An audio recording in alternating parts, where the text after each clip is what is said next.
So now we're going to make our crumble topping for your pie, and this can work for like a apple crisp or like blueberry crisp, peach cobbler, if you want the crispy top.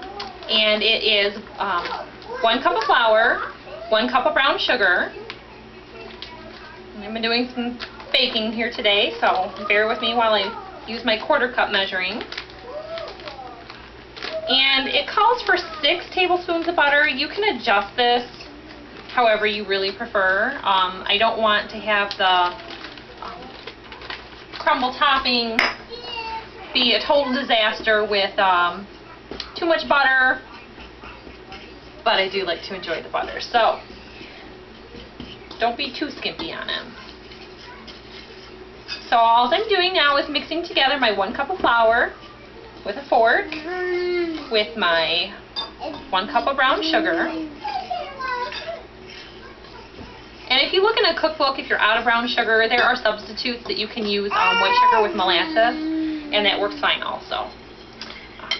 So I've just got my 6 tablespoons of butter, and you can cut this in with a fork or with a pastry blender. My pie crust, I gotta tell you, never quite turned out right until I got the pastry blender. And this pastry blender is just a real inexpensive one from the local store. I think it's probably about $3 or $4. And it really does make a difference in making your pie crust.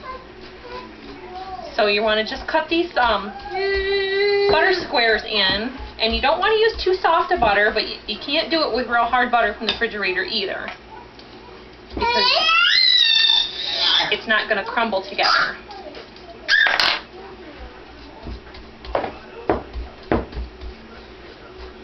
I actually had my butter sitting out for a while and then had to go to the store for some more supplies because I was low on sugar. So when I came back, I put it back in the refrigerator to firm it up for a little while.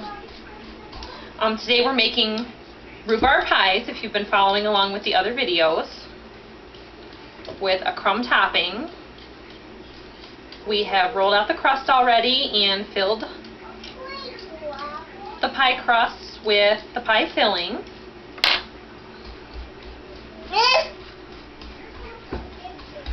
The oven is warmed up, and we're going to surprise our family with some nice rhubarb pie today.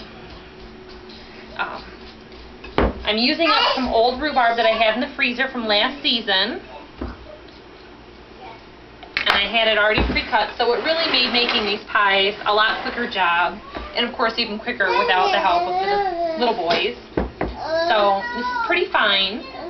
And you just want to sprinkle that right on top of your pie filling and pie shell. Make sure you get it real nice around the edges.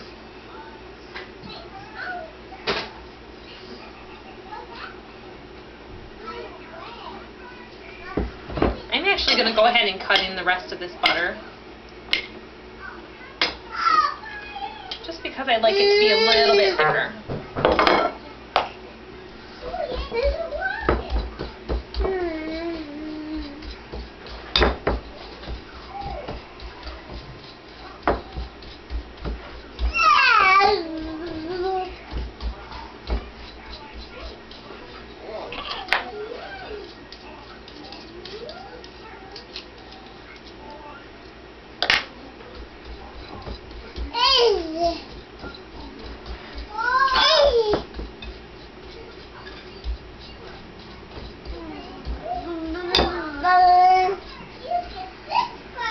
If you're wondering what that odd noise was, it was our doorbell.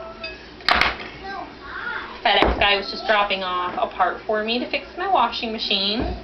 So that'll be our next video in the next day or two.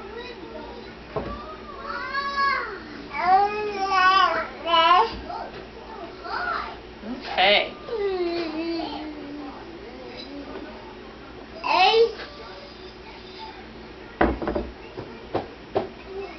And just go ahead and spread that out even over the top of your pie.